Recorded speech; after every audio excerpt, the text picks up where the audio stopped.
আচ্ছা, পুলিশের হাতে মরণাস্ত্র মানে মরণাস্ত্র আত্মঘাতী প্রাণঘাতী অস্ত্র থাকবে না।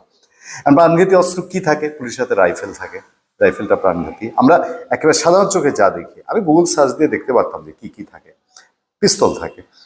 এখন বাংলাদেশ যেই দেশ, পৃথিবীর অনেক দেশেই, এই আমেরিকার মতো দেশেও পুলিশের হাতে ভারী অস্ত্রগুলা থাকে, তুলনামূলক ভারী অস্ত্রগুলা।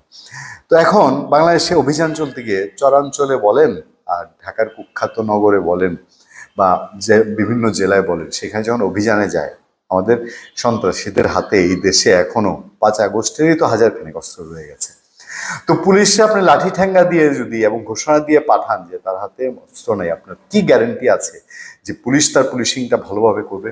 পুলিশ তো এমনিতেই ভীত, তার থানার মধ্যেই সে নিরাপদ না। এই যে সেদিনও দেখলাম শাহবাগ থানায় তারা আক্রান্ত। তারপর 5 আগস্টের ঘটনা না হয় বাদ দিয়ে দিলাম, অনেক থানায় তো পুলিশ এখন কমফোর্টেবল জোনে না। তো তাদেরকে আপনারা এই বলছেন যে এখন এপিবিএন এর হাতে সব ভারী অস্ত্র থাকবে, প্রাণঘাতী অস্ত্র থাকবে, তো পুলিশকে কি মানে সাহস দেওয়ার মতন করে এই সিদ্ধান্তটা কতটা কার্যকরী হবে?